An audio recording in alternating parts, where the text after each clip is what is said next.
As Casey Anderson takes over the chairmanship of the Planning Board, Françoise Carrier concludes one of the busiest and most productive terms in the board's history.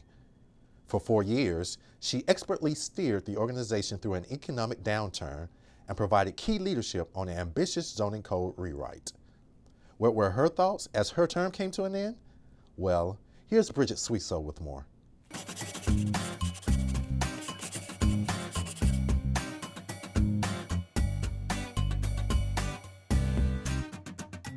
Françoise Carrier has been at the helm of the Montgomery County Planning Board since 2010. After completing a 4-year term, she decided to not seek a second term as chair.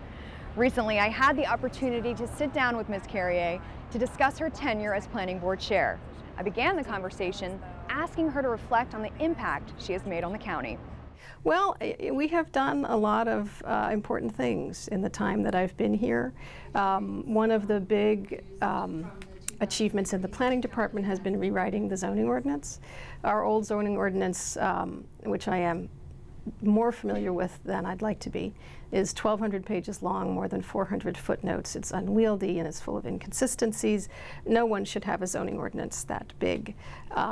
And I was in a very good position to help the department with that project because of my detailed knowledge of the zoning ordinance due to the time I had spent doing zoning hearings, and I had been a zoning lawyer before that. So it really was another reason that I wanted to apply for the job, that I knew that project was ongoing and I really felt that I could really bring something to the table for that, and I helped the staff work on it, and I helped the planning board get through innumerable meetings discussing that plan. And I think having someone who really understood it at the helm made a difference in that project. I was also in a good position to discuss it with county council members to help them understand the importance of this project and what it could do for the county over the long term in giving us a really good tool to use in our future planning and zoning. So that's one of the things that I feel most pleased about having accomplished while I was here. To be conservative in our estimate of how much space we need in the schools. You're chair of the planning board, and I don't know if everyone in the county realizes that we do deal with a lot of parks issues, whether it's development of new parks or protecting those parks.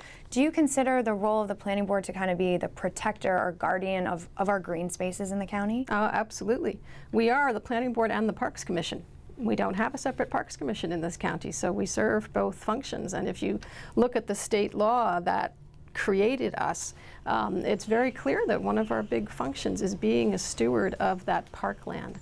A lot of our parkland is in stream valleys, so it's very environmentally sensitive. So we are keenly aware of our responsibility to protect that land.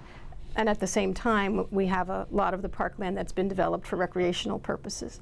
So those are the two main purposes of the parkland. It's really one of the fun parts of being on the planning board is dealing with the parks issues. Now, it has its challenges. Even park stuff can be controversial, but for the most part, people love the parks.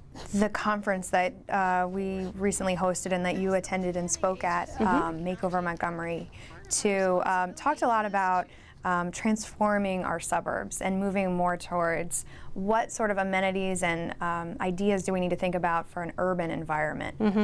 Can you speak a little bit about that in terms of, is that the direction we're moving in the county? Well, you know, the county is blessed to have such a variety of spaces. We have our wonderful ag reserve, which everyone really loves.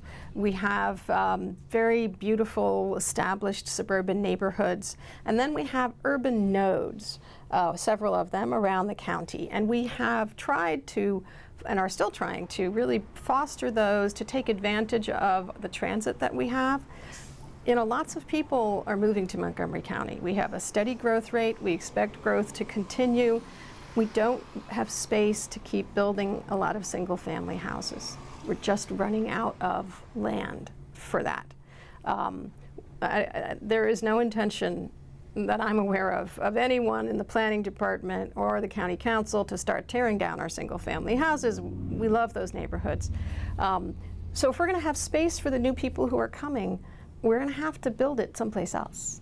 and it's going to end up in our urban areas. So that's why we're paying so much attention right now to the urban areas. That's where we can grow.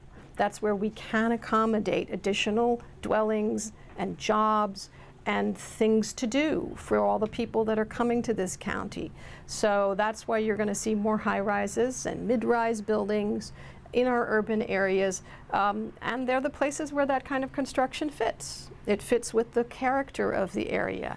Urban areas thrive on the kind of mixture of buildings that we are talking about today in modern planning. And if you're going to have people live in those areas, you want a complete community. You want them to be able to work there and play there and eat there. And also, people who live in apartments, they need different kinds of amenities. They don't have backyards, so they need parks to be able to take their children to and their dogs and just to go hang out under a tree and read a book. So we need to make sure that we provide enough green space in our urban areas for people to have that outlet. We also need to make sure that there are jobs and that there are all of the things that make an urban landscape complete, the things that make people want to walk around an urban neighborhood, the little shops and the coffee shops and ice cream places. What would you say is your hope for Montgomery County? Well, I guess I have a couple of specific hopes. One is that the county will implement the bus rapid transit plan. One of the big things we did in the last 4 years was a master plan called the Countywide Transit Corridors Functional Master Plan, and it laid the foundations for a countywide bus rapid transit system, which would have 10 routes. It's ambitious. Most bus rapid transit in this country has 1 route, maybe 2. So this is a big plan, but we're a big county. And we're lucky to have the red line, but it only provides north-south access, and the purple line will be wonderful, but it's just one place. We really need something that provides excellent transit throughout the county to give people more options about getting out of their cars.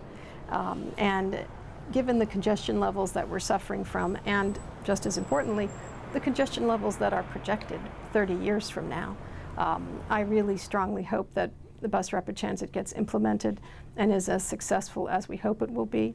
I also hope that the new zoning code is going to provide the foundation that we aimed for in terms of good planning and development in the future. And I hope the county will continue to be a great place to live. All of the things you were describing, it really, I mean, would you agree that it could be summed up with, we try to improve quality of life for folks? Oh, absolutely, yes. And I would say that's true of the Planning Department and the Parks Department. That is really the essence of why we exist. I, in fact, have a bumper sticker on my car that was given to me by a general counsel that says, "We care about your quality of life." And that's the essence of the whole Park and Planning Agency. Françoise, I'd like to thank you so much for your time. On behalf of the whole Planning Department, we'd like to thank you for your years of service, and we wish you the best of luck. Thank you so much, Bridget.